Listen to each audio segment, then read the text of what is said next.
Chapter 9. Blackjack and I wait patiently in line, glancing around the busy hospital foyer as the line creeps closer and closer to the reception desk. "Check it!" Blackjack nods to the left, and I look over to see a man whose shoulder is dislocated, his arm sticking out at a bizarre angle. Gross. The line clears and it's our turn to approach the counter.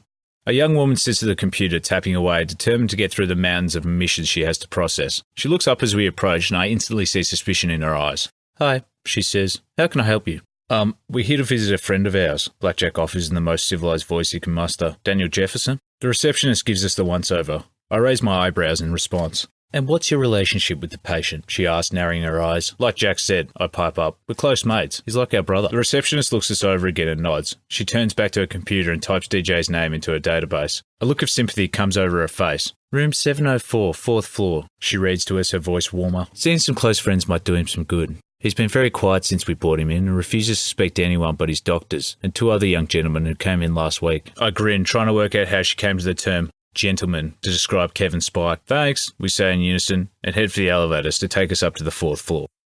We stride out the elevator and down the hall, looking for room 704. We pass rooms full of patients, victims of car crashes, accidents and violence. I remember these corridors, maybe not these exact ones, but the layout seems all too familiar, like a haunting dream. Cold sweat trickles down the back of my neck and my heart beats faster. I'm not sure if it's about DJ or the last time I visited this hospital. Blackjack grabs my hoodie and pulls me to a halt. "What the?" "This is the room, man, 704. It's right here. You walk straight past it." "Shit, I'm distracted," I groan, rubbing my eyes. "What's up, cuz? You've been like this all week. What's going on?" I look at Blackjack and breathe out heavily. "Nothing," I lie. "I was just thinking about DJ." "We'll get it together, man. We're about to go visit him right now." "I'm alright, it's fine." "Come on then." Blackjack swings the door open and we enter the room. It's quiet except for the hum of machines. DJ is propped up in bed, a heart monitor hooked to his chest, a tube coming out of his left nostril. His waist is exposed and I can see a bunch of heavy bandages and dressing. He looks up from a notebook he's been sketching in. His face lights up and he makes to get up to greet us, but doubles over in pain at the swift movement. "Hey guys," he croaks, wincing as he swings his legs over the edge of the bed to face us. Blackjack shakes his head and grabs DJ's hand, drawing him into a tight hug. "Fuck, man," Blackjack says, tears forming in his eyes. "Fucking love you, man. You gave us a real fucking shock with all this getting stabbed shit." DJ winces again, too fragile to take Blackjack's boisterous physical contact. "Sorry, man," he says. "Didn't mean to scare you guys with me deliberately getting stabbed and all." Blackjack releases DJ and springs back in mock disbelief. "You've grown sassy, boy," he says, a cheesy grin on his face. "I love it."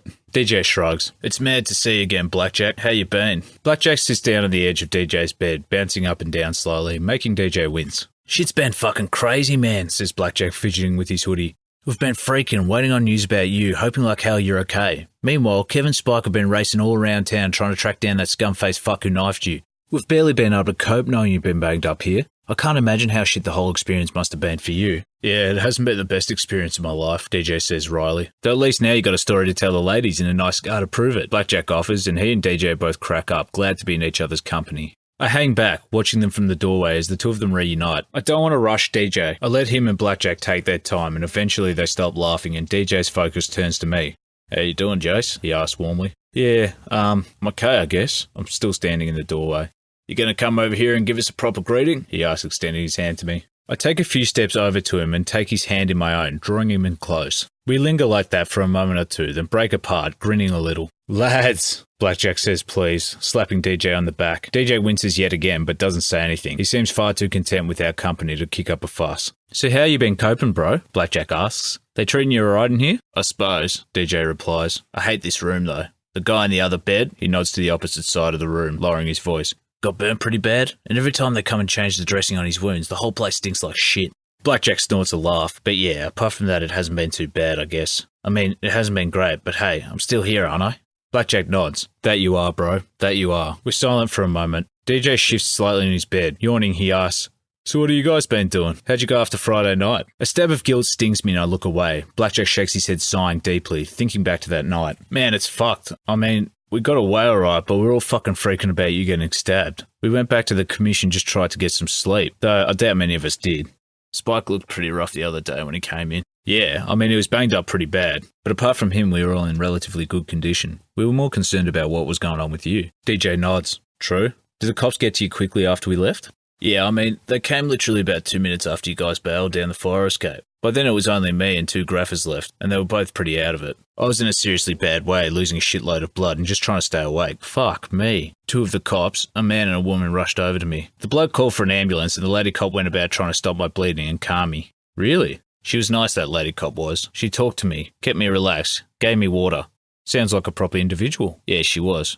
Rode with me in the ambulance all the way to the hospital. I really wish I'd got her name. I'd like to thank her for what she did for me. That might be possible, Blackjack says, his eyes flickering to mine. She must have filled out some paperwork or something. DJ nods absently. Blackjack scratches the back of his neck. Have the cops come by and talked to you about the fight yet? He asks. 'Cause you know Kevin Tyler are out for that scum-faced kid's blood. DJ nods again. They came round about a week ago. I was recovering from some surgery. They asked me a whole bunch of questions about the fight and the graphers, and I think Kev's name came up. I didn't say anything though, just pretended I was exhausted and needed rest. I smile sadly. It always amazes me how untrusting we are of authority, how openly we reject help. Fair enough, Blackjack says. The last thing we need is the cops harassing you about this shit while you're trying to recover. Have the nurses told you how long they're going to keep you? 3 to 6 weeks, they reckon, DJ says, flicking Lynn off his pillow. Maybe more. It's all kind of uncertain at the moment. Damn, man, that sucks. Look at it like a holiday, with people waiting on you to satisfy your every need. DJ snorts. Yeah, some holiday. Only problem is I'll spend most of it under anaesthetic and jacked up on painkillers. So? Blackjack grins with a wink. Hell, you're right, Blackjack. That's what I'd do if I were actually taking a holiday. I've got to look at this thing in the right light. Blackjack laughs, and even I crack a pathetic excuse for a grin. DJ leans back in his bed and pulls the cover over his bare legs.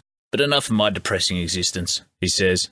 How are you guys? How's school been? Blackjack looks at me as though asking why I'm being so quiet.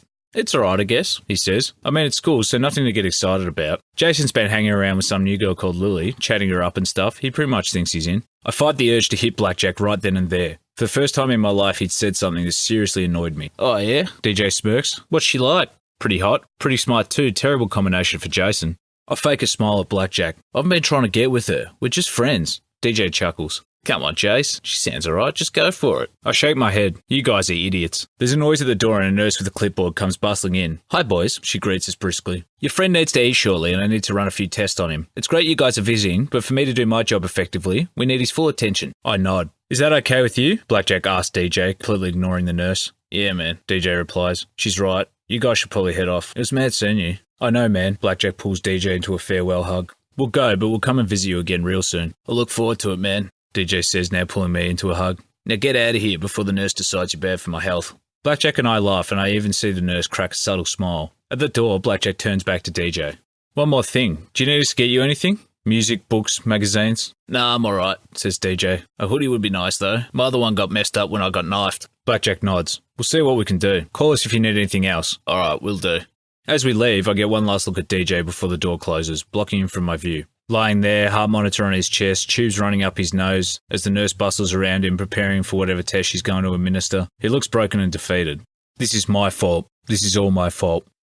It's dark by the time we arrive at the flats. I walk up the long flight of stairs between Blackjack's floor and mine, listening to the loud echo of my feet on the concrete steps. I'm wrecked and desperate for someone who I can talk to over the thoughts and guilt that are bouncing around in my head. I look at the clock on my mobile, 10:01 PM. It's too late to talk with Sarah, she'll be asleep already. I'm wrecked and desperate for someone to talk to over the thoughts and guilt that are bouncing around in my head. I look at the clock on my mobile. It's 10:01 PM. The flat is dark, but from the hallway I can see the light of the TV screen flickering in the lounge room. I walk down the hall to the living room, thinking it might be Sarah, sneaking some of the late night programs I don't let her watch.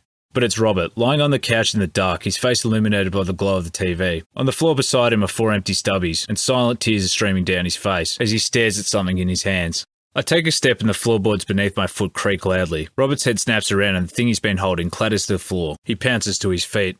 What the fuck are you doing? He yells. Get out of here! His face is livid but still wet with tears. Robert, something happened today, I begin feebly. My friend, he got stabbed and we went to visit him in the hospital and... Robert puts his hand up, signalling for me to stop. Get the fuck out! His voice is steady through the liquor and emotion. But, I protest desperately, just once want to hear a word of comfort or security from this man from my father. Get the fuck out! Robert screams, gesturing at the door to Sarah in my bedroom. He snatches up the bottle from the floor and holds it loosely in his hand, swaying on his feet. Now! Hot tears spring into my eyes. He doesn't give a fuck about me. I stand there, staring at him for about 10 seconds, until I realise I can't take it anymore. I turn on my heels and do what I'm told. As I head into Sarah in my room, I catch a glimpse of the object now on the floor that Robert has been staring so intensely at. It's a picture of a beautiful, carefree young woman, smiling happily for the photographer. It's a picture I took.